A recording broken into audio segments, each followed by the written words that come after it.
참 우리는 어려운 시대를 지금 살고 있습니다. 경제적으로도 정치적으로도 또 환경적으로도 참 어렵습니다. 전쟁의 위험 속에 우리가 노출되어 있습니다. 그럼에도 불구하고 오늘 우리를 지키시고 보호하시고 함께 하시는 하나님께서 우리와 함께 하시면 우리는 언제나 그 속에서 주시는 평강을 누릴 수 있고 그렇게 지켜주시는 하나님의 은혜를 경험하게 될 줄로 믿습니다. 세드브레이크 교회 릭 워렌 목사님께서 회복으로 가는 길이라고 하는 책에서 우리의 인생을 비행으로 설명하면서 이렇게 얘기합니다. 비행할 때는 두 가지 방법이 있는데 하나는 계기 비행이고 하나는 시계 비행이라고 하는 것입니다. 시계 비행보다 먼저 계기 비행은 비행기가 활주로를 이륙할 때에 관제소의 지시를 따르고 관제의 시스템에 통제를 받아 계기를 설정해주고 비행하는 것이다 라고 얘기합니다. 반면에 시계 비행 방식은 활주로를 달릴 때 주위를 둘러보고 괜찮으면 이륙하며 비행 중에도 자신의 시야에 의존하는 방식이라고 합니다. 그런데 모든 항공사는 시계 비행 방식이 아닌 주로 계기 비행 방식을 택한다고 합니다. 그리고 전문적인 조종사들은 계기 비행 방식을 택하고 그렇지만 조금 아마추어적인 비행사들이 대부분 계기 비행보다는 시계 비행 방식을 택한다고 합니다. 미국 연방 항공청에 따르면 많은 소형 비행기가 먹구름이나 악천후에 휩싸였을 때에 단지 마이크를 들고서 도움이 필요합니다 라고만 했어도 추락하지 않고 안전하게 비행할 수 있었는데 그러지 않아서 사고 난 경우가 참 많이 있다고 합니다.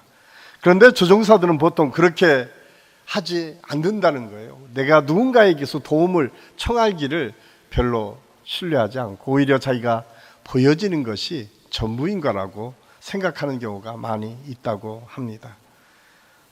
사실은 시스템에 연결만 되면 아무리 악천후라고 해도 잘 안전하게 이륙하고 착륙할 수 있는데 그것을 너무 가볍게 보고 자기가 보고 있는 것만을 의지하는 사람들은 언제나 사고 날 확률이 더 많이 있다고 합니다. 저는 이 글을 읽으면서 그런 생각을 했습니다. 나는 지금 내 인생을 어떻게 비행하고 있는가? 계기 비행을 하고 있는가? 아니면 시계 비행을 하고 있는가? 릭 워렌 목사님은 결론적으로 이렇게 얘기합니다. 우리가 인생의 악천후를 만날 때에 먹구름에 휩싸여 뒤집힌 채 어디로 가고 있는지 방향을 가늠할 수 없을 때에 빨리 마이크를 잡고서 하나님의 시스템에 연결하라고 이야기합니다. 하나님의 시스템에 연결되어 하나님의 인도하심을 받을 때에 성공적인 인생의 삶을 살 수 있다고 우리에게 이야기하고 있습니다. 그렇습니다. 우리가 하나님의 시스템에만 연결되면 안전할 수 있는데 우리가 그러지 않을 때가 더 많이 있습니다. 사랑하는 성도 여러분, 여러분은 지금 여러분의 인생을 어떻게 비행하고 있습니까?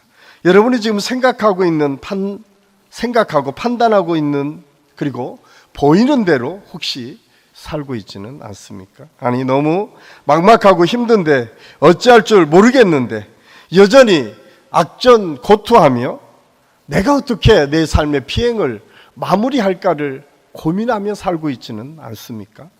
오늘 우리가 읽은 말씀의 상황은 어쩌면 이렇게 아무런 희망을 찾을 수 없는 절망적인 상황에 놓인 이스라엘 백성을 향한 이사야 선지자의 예언의 메시지입니다. 결론은 이제 하나님의 시스템에 연결하여 하나님의 인도하심을 받고 하나님의 뜻을 따라 놀라운 비전을 가지고 새로운 삶을 꾸려가라고 하는 하나님의 메시지가 오늘 말씀의 내용입니다. 하나님께서 함께 하시면 너희의 장막터를 넓히는 역사를 경험할 수 있을 것이다 라고 말씀합니다. 오늘 이 말씀을 우리가 잘 이해하기 위해서는 먼저 이사야 53장 13절에서 52장 13절에서 53장 12절까지 고난의 종에 대한 예언의 메시지. 우리가 잘 아는 것처럼 그가 찔림은 우리의 허물을 이해하며 라고 하는 이 유명한 이사야 선지자의 예언의 메시지를 잘 이해할 수 있을 때 가능하다고 이야기합니다.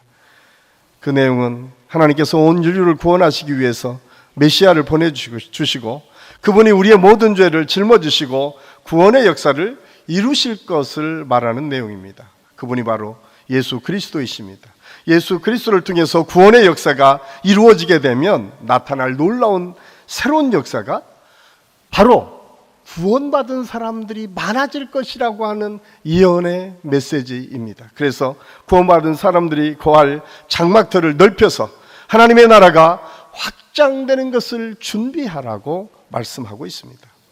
이 놀라운 예언은 이사야 선지자를 통해서 바벨론의 포로로 잡혀 절망 속에 있었던 이스라엘 백성들을 향해서 지금 말씀하고 있습니다. 지금 이스라엘 백성들의 처지는 출산하지 못하여 버림받은 여인과 같은 처지였습니다. 선택받은 이스라엘 하나님의 백성들이 나라를 빼앗기고 바벨론의 포로로 잡혀서 미래를 전혀 예측하기도 없고 할 수도 없고 절망의 연속인 삶을 살고 있었던 것이 지금 이사야 선지자가 이 말씀을 선포한 때의 상황이었음을 알아야 됩니다. 그런데 그들에게 하나님의 은혜로 회복해 주시겠다고 약속해 주고 있어요. 그리고 회복을 너희가 장막들을 넓게 함으로 준비하라고 말씀하고 있습니다. 저는 오늘 이 말씀을 통해서 동일하게 우리에게 주시는 이 말씀으로 받고 구원받은 하나님의 백성들이 하나님께 주실 축복과 은혜를 기대하고 소망하며 우리의 미래의 삶의 장막들을 어떻게 준비해야 될 건가를 함께 생각하고 은혜를 나누려고 합니다.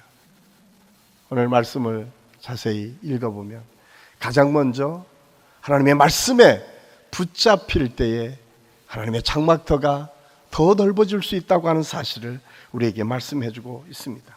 절망에서 희망의 장막들을 만들기 위해서는 먼저 하나님을 온전히 신뢰하고 하나님의 말씀을 붙잡는 믿음이 있어야 된다라고 성경은 말씀하고 있습니다.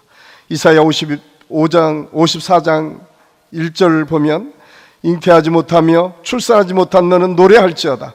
산고를 겪지 못한 너는 외쳐 노래할지어다. 이는 홀로 된 여인의 자식이 남편 있는 자의 자식보다 많음이니라.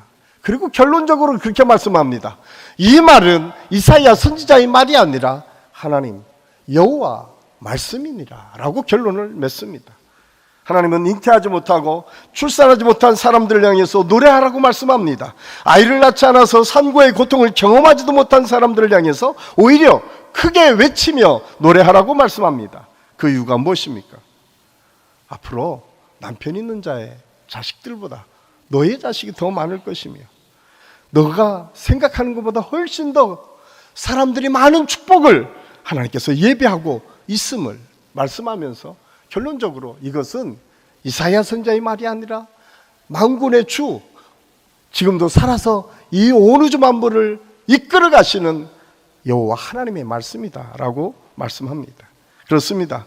하나님의 말씀은 항상 그대로 이루어졌습니다. 우리가 잘 아는 것처럼 구약의 아브라함의 아내 사라에게 하나님의 약속의 말씀이 임했을 때에 그 사라는 어떻게 반응했습니까? 왜냐하면 성경에 보면 이미 사라의 마음속에 경수가 끊어져서 더 이상 임신할 수 있는 것을 다른 사람은 몰라도 자기는 알았습니다. 그런데 하나님께서 너를 통해서 자식을 낳을 것이다 라고 말씀하니까 성경에 보니까 사라가 웃었다라고 성경이 표현하고 있어요. 이것을 보면 사라는 전적으로 하나님을 신뢰할 수 없었다라고 이해할 수 있습니다. 그런데 다시 아브라함을 부르셔서 하나님께서 하늘의 별을 보게 하시고 바다의 모래를 보게 하시고 그렇게 별처럼 모래처럼 많은 내 후손을 약속해 주셨습니다. 그런데 놀랍게도 하나님은 그 약속대로 99세 때에 하나님의 축복의 아들 이삭을 통해서 아브라함의 가문을 잇게 하시고 그 가문을 통해서 그리스도의 세계, 믿음의 세계가 열려지도록 하나님께서 축복해 주셨음을 성경은 우리에게 말씀해 주고 있습니다. 이런 비슷한 상황이 사무엘 상행 1장에 또 등장합니다. 여기에는 우리가 잘 아는 한나라고 하는 여인이 등장합니다. 그 남편 엘가나였습니다. 엘가나의 사랑을 한나가 듬뿍 받고 살았습니다. 그런데 두 번째 부인 브닌나는 자녀를 많이 낳았습니다. 그런데 한나는 자녀가 없었습니다. 그것 때문에 브닌나가 늘 한나를 약올리고 격분하게 만들어서 슬픔 속에 있었던 한나, 그는 날마다 하나님 앞에 무릎을 꿇습니다. 엘리 선지자가 보니까 미친 사람처럼 보였다라고 할 정도로 그는 하나님께 전적으로 의지하며 기도합니다. 모든 것이 끊어졌다고 생각하는 그 순간 하나님께서 한나의 태의 문을 열어주시고 사무엘이라고 하는 위대한 믿음의 선지자를 아들로 주십니다. 여러분, 사무엘은 사사시대를 끝나고 왕권의 시대를 열어가는 위대한 일을 감당하게 됩니다. 마지막 사사로 이스라엘의 새로운 왕을 세워가는 선지자로 하나님께서 그를 사용해 주십니다. 그렇습니다. 오늘 본문 1절은 이스라엘 백성들을 잉태하지 못하며 출산하지 못하는 너라고 하는 표현을 사용하고 있습니다. 그런데 잉태하지 못하며 라고 하는 이 단어의 히브리어는 아카라라고 하는 말로 쓰여져 있습니다. 이것은 구약 성경에 11번이나 나오는데 이때 어디에 이 단어가 주로 사용되어 있냐면 임신하지 못하는 여인에 의해서 많이 사용되었다. 이야기는 무엇을 의미합니까? 특별히 이 단어는 주로 한나와 사라의 내용에서 대부분 사용되었다라고 학자들은 이야기합니다. 그 두 여인 모두 자식을 못하는 고통으로 괴로워했으나 결국 하나님은 그들을 돌아보시고 그들에게 은혜를 베풀어 주셔서 자식을 주심으로 노래하도록 하셨음을 성경은 우리에게 말씀해 주고 있습니다. 이 말씀의 약속은 수천 년 전에 아브라함을 통해서만, 사라를 통해서만, 한나를 통해서만 이루어진 것이 아니라 오늘날에도 예수 그리스도를 주로 고백하고 하나님의 백성으로 부름받는 저와 여러분에게도 동일하게 역사하시고 함께해 주시는 은혜가 있을 줄로 믿습니다. 꼭 기억하십시오. 하나님의 약속은 절대 흔들리지 않고 그대로 지켜지고 그 은혜를 구하고 기도하는 자에게 반드시 이루어진다고 하는 사실을 우리는 알아야 됩니다. 오늘 말씀을 통해서 우리 상황이 어떠하든 다시 한번 하나님의 약속을 붙잡는 은혜의 시간이 될 수 있기를 간절히 소원합니다. 하나님의 역사는 인간 절망의 순간에 장막터를 넓히는 비전을 주시면서 어두움 순간에 희망의 비전을 가슴에 품게 도전하고 있음을 우리에게 말씀하고 있습니다.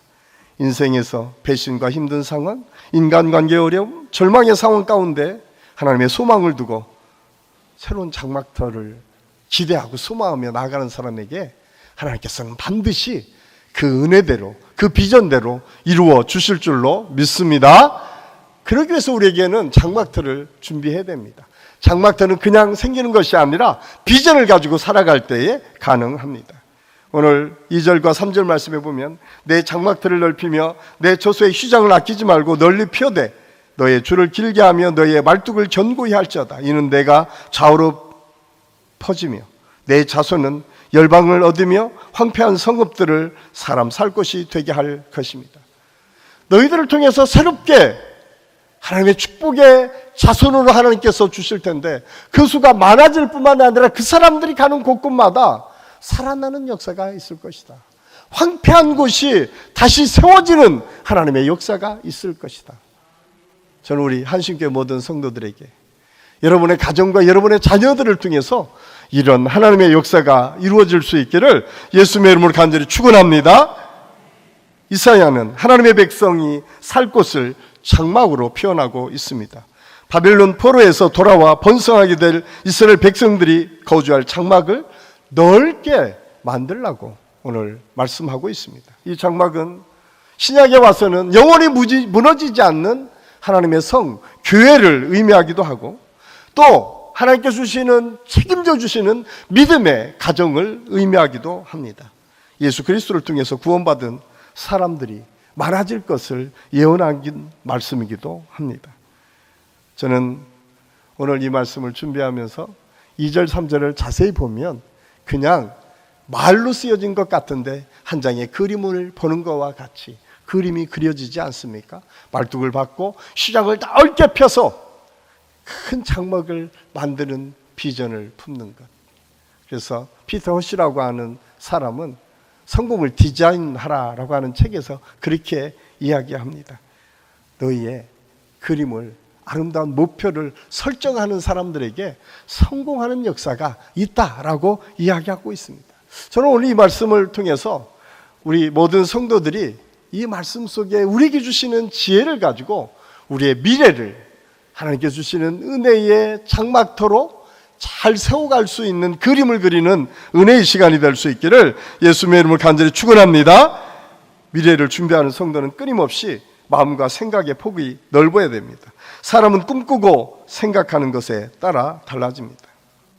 알렉산더는 33세에 죽었지만 대왕이라고 하는 호칭을 얻었습니다.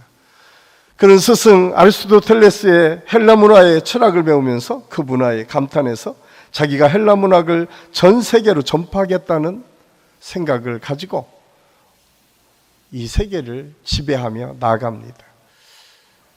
원정을 떠나기 전 알렉산더 대왕은 자신의 전 재산을 사람들에게 나눠줍니다. 그러자 신하들이 말렸습니다. 폐하, 그렇게 다 나눠주면 폐하는 가질 것이 없지 않습니까? 그러자 알렉산더 대왕이 이렇게 대답했다고 합니다. 나는 희망을 갖겠다. 그리고 그는 2만 명의 병력으로 50만이나 되는 페르시아 대국을 물리쳐서 대제국을 만들었고, 영토가 확장하는 곳곳마다 헬레니즘 문화를 번성케 하는, 그래서 여러분들이 헬레니즘 문화라고 하는 이 단어를 볼 때마다는 이 알렉산더 대왕이 만든 나라다라고 이해하시면 되겠습니다. 그렇다면 어떻게 그가 그런 비전을 이룰 수 있었을까? 그는 꿈을 꾸었기 때문에 그랬습니다. 그림을 그렸습니다. 목표가 분명했습니다. 그럴 때 그 목표가 이루어지는 것처럼 우리 믿음의 사람들에게도 우리 알렉산더를 통해서 배워야 될 것은 구체적인 목표가 세워져야 된다. 그런데 저는 오늘 구체적인 목표 첫 번째는 하나님을 아는 지식의 목표가 우리에게 있어야 됩니다. 모든 것은 하나님으로부터 시작됩니다. 하나님이 도와주셔야 성공적인 삶을 살 수 있습니다. 하나님을 알고 경험하고 신뢰할 때 비전의 장막터가 넓혀질 수 있습니다. 인간이 아무리 똑똑하고 많은 걸 다 안다 하더라도 궁극적으로 하나님을 알지 못한다면 더 이상 넓어질 수도 없고 성공할 수도 없다고 하는 사실을 우리가 알아야 됩니다. 그래서 성경은 그런 집 짓는 사람을 모래 위에 지은 집이다라고 설명하고 있습니다. 호세아 4장 6절을 보면 내 백성이 지식이 없으므로 망하는도다라고 호세아 선지자는 그 시대를 보면서 한탄했습니다. 여기서 지식은 하나님에 대한 지식입니다. 성경은 하나님에 관해 모든 것을 담고 있습니다. 우리가 성경을 묵상하고 성경을 공부하는 이유가 무엇입니까? 그 하나님을 우리 마음에 품고 닮아가기 위해서입니다. 하나님은 우리의 형편과 처지를 따라 간섭하시고 하나님의 역사를 이루어 가십니다. 그러나 때로는 하나님의 놀라운 계획 속에 우리를 부르시고 사용하십니다. 성경에 나오는 위대한 인물들이 다 그랬습니다. 자신의 처지에 안주하는 것이 아니라 하나님께서 인도하시는 놀라우심을 순종함으로 나아가서 하나님의 역사를 이루어 갔습니다.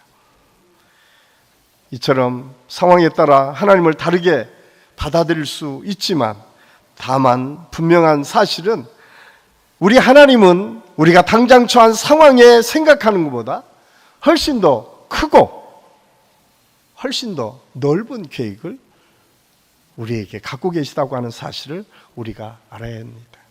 한나의 기도는 아들을 잉태하는 것으로 끝난 것처럼 보여지지만 그 잉태한 그 아들을 통해서 한 시대를 변화시켜 나가는 놀라운 하나님의 계획을 이루어 가십니다. 아버지조차도 인정하지 않았던 다윗이라고 하는 그 소년을 하나님께서는 들어 사용하셔서 온 인류를 구원한 메시아를 준비하도록, 그리고 지금까지도 이스라엘 백성들이 가장 추구하는 왕으로 그를 삼아 주셨습니다. 하나님의 계획과 섭리, 그분의 지혜는 우리의 상황과 처지를 뛰어넘습니다.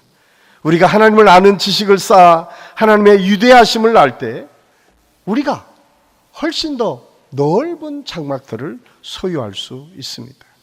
그래서 사도 바울은 에베소 교회 하나님을 아는 것에 늘 기쁨으로 나아가라고 말씀하고 있습니다. 히브리서 기자는 하나님을 아는 데까지 우리가 성장하고 자라나야 된다라고 우리에게 말씀해주고 있습니다. 사랑하는 한식교회 성도 여러분, 여러분은 하나님을 얼마나 알고 계십니까? 한번 곰곰이 생각해 보십시오. 하나님의 장성한 분량에 이르기까지 하나님을 아는 데에 우리 모두가 우리의 지식이 확장되는 역사를 경험할 수 있기를 간절히 소원합니다. 기도의 장막터가 세워져야 됩니다. 우리 믿음의 사람은 기도하면 떠오르는 인물이 있습니다. 그 사람은 조지 뮬러 목사님입니다. 19세기에 독일에서 태어나 영국에서 활동을 했는데 고아를 10만 명이나 도왔던 위대한 사람이었습니다. 그는 성경을 200번이나 읽었다라고 말씀합니다. 그는 그렇게 고백합니다. 나는 기도의 응답을 5만 번이나 받았습니다. 그가 고아원을 운영할 때에 아주 힘들고 어려울 때도 한 번도 세상 사람들을 의지하거나 물질을 의지하지 아니하고 온전히 하나님께 기도함으로 받았다고 그는 고백하고 있습니다. 그 이야기는 무엇입니까? 여기서 율로 목사님을 통해서 배울 수 있는 것은 무엇입니까? 전폭적으로 하나님을 신뢰할 뿐만 아니라 기다릴 줄 아는 지혜 있는 분이었음을 알 수가 있습니다. 우리는 기도하면서 조금만 그 기도가 응답되지 않으면 곧장 내 마음이 바뀌기도 하고, 우리의 기도의 모습을 자세히 살펴보면 오늘 기도, 내일 기도, 모레 기도가 다 달라져서 내가 어떤 기도를 했는지도 모르는 채 신앙생활을 하는 경우도 종종 있습니다.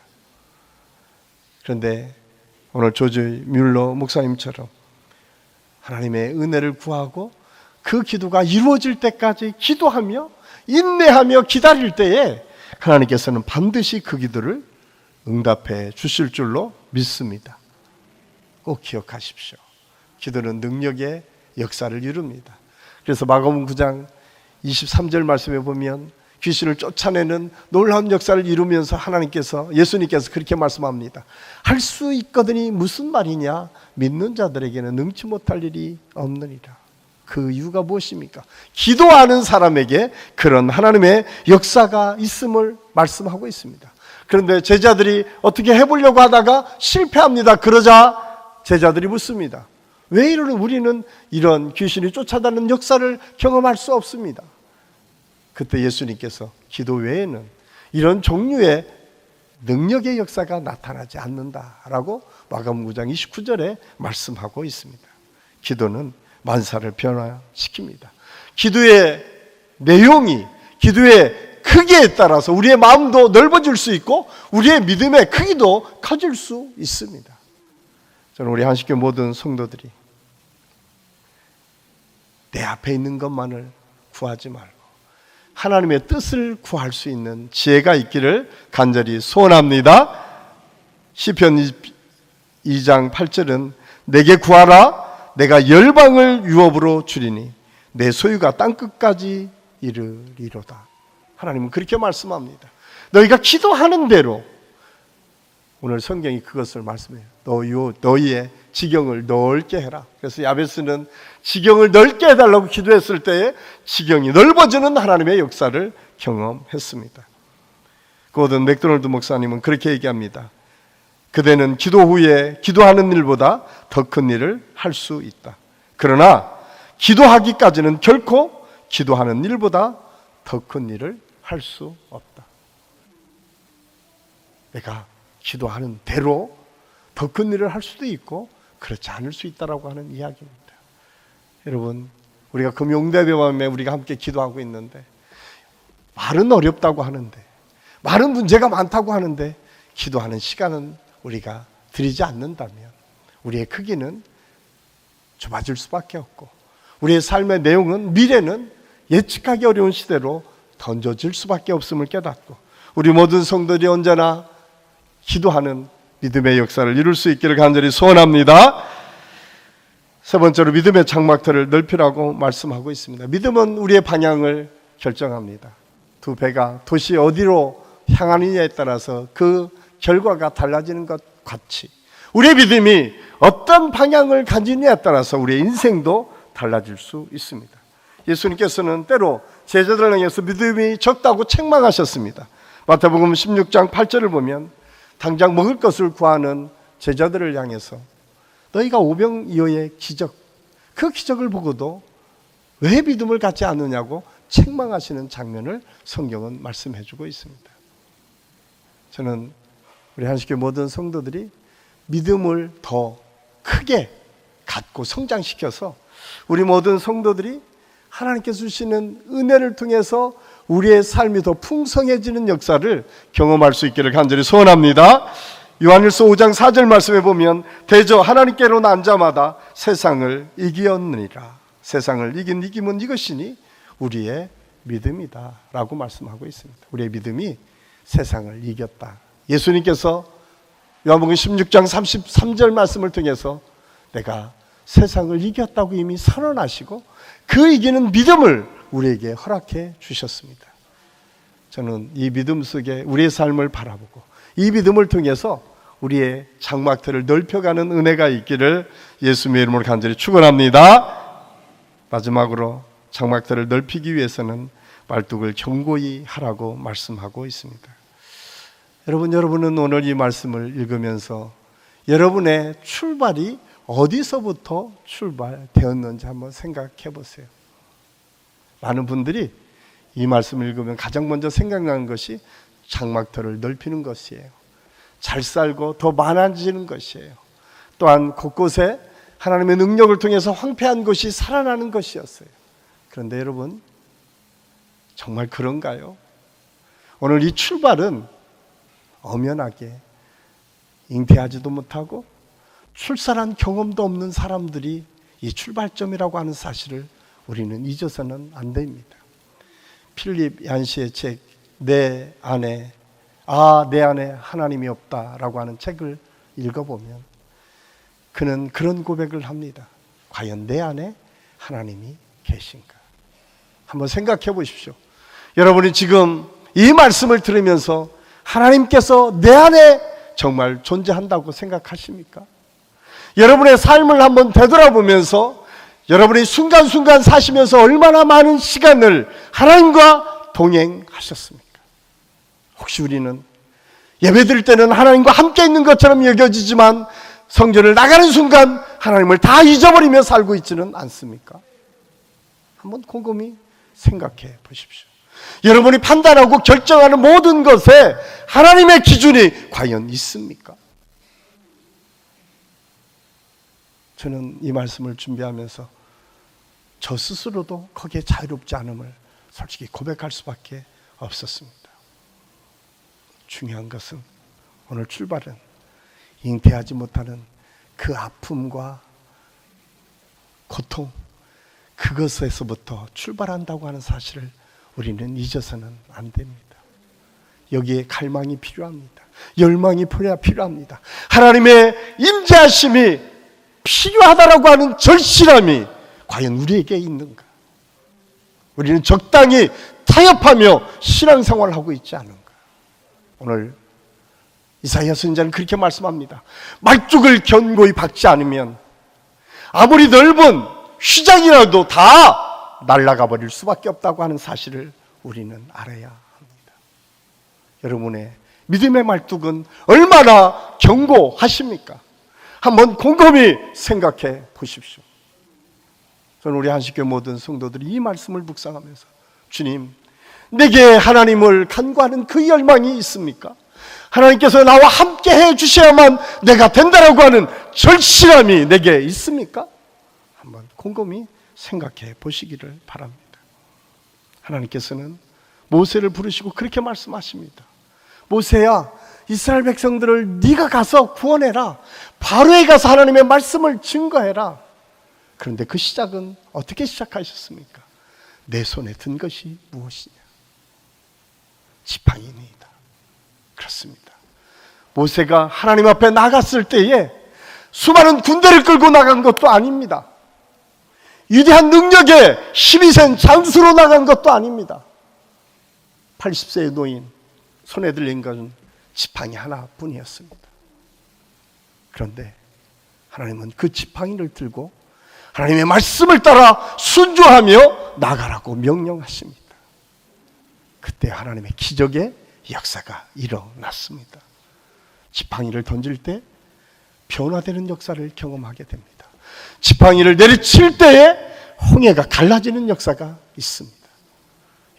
여러분이 아무리 작은 거고 여러분이 생각하기에 그냥 보잘것없다라고 하는 그 믿음일지라도 거기에서부터 우리가 출발할 때 그것을 통해서 하나님께서는 때로는 변화로 뱀을 만들기도 하시고 변화로 강을 갈라서 하나님의 놀라신 능력을 보여주시기도 한다는 사실을 꼭 기억하십시오. 그리고 우리의 출발을, 우리의 작은 믿음이지만 그 믿음에서부터 출발할 때에 하나님의 역사를 이룰 수 있습니다. 오병이어는 물고기 2마리와 떡 5개로부터 출발했습니다.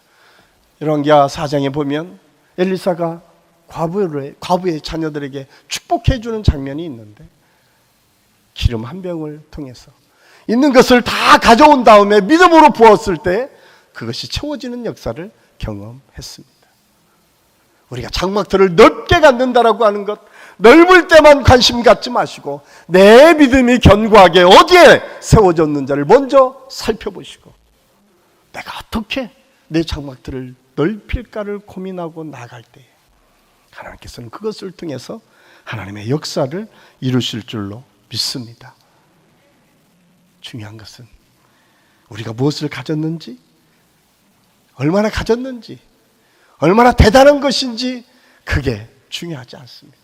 그것이 하나님의 손에 들려졌을 때에, 예수 그리스도의 손에 들려졌을 때에 그것은 놀라운 하나님의 역사로 바뀌어 가는 것입니다. 장막들을 넓히라고 하는 것에 우리의 마음을 빼앗기지 마십시오. 우리의 비전과 우리의 크기를 넓게 갖는 것은 중요합니다. 그러나 출발은 전적으로 하나님께 주신 그 믿음을 가지고 하나님께 주신 내가 할 수 있는 것, 그것부터 하나하나 실천하고 진행하는 것을 통해서 그 역사가 이루어지고 그 놀라우신 능력이 나타날 수 있다고 하는 사실을 깨닫고 우리 한신교회 모든 성도들이 장막들을 넓힐 때 우리 믿음에 작지만 그것부터 하나님께 드리고 하나님께 맡기고 하나님께 나아감으로 하나님의 역사를 이루어갈 수 있기를 예수님의 이름으로 간절히 축원합니다. 기도하겠습니다. 사랑의 아버지 하나님, 은혜를 감사합니다. 우리가 혹시 내 뜻대로, 내 생각대로 시계 비행 속에 빠져 있지는 않습니까? 하나님의 관제탑을 의지하고 하나님께서 주시는 그 놀라운 지혜를 가지고 살아가기보다는 내가 경험한 것이 전부인 것처럼 살고 있지는 않습니까? 주님, 오늘 말씀을 통해서 견고히 작은 믿음이지만 그걸 하나님께 드리며 그 믿음으로 출발하라고 주신 그 말씀이 우리 모든 성도들의 삶 가운데서 이루어질 수 있도록 인도하여 주시옵소서. 그 믿음을 통해서 그 휘장이 길게 넓어지고 그 자녀들이 가는 곳곳마다 황폐한 곳을 살려내는 하나님의 역사를 경험하게 도와 주시옵소서. 오늘도 우리와 함께 하시는 주님을 찬양합니다. 성령께서 우리 모든 성도들 한 사람 한 사람을 하나님의 능력의 오른손으로 붙잡아 주셔서 믿음으로 장막틀을 넓히고 비전을 가지고 기도하는 모든 기도의 제목들대로 이루어지는 역사가 있게 하여 주시옵소서. 예수님의 이름으로 감사드리며 기도하옵나이다. 아멘.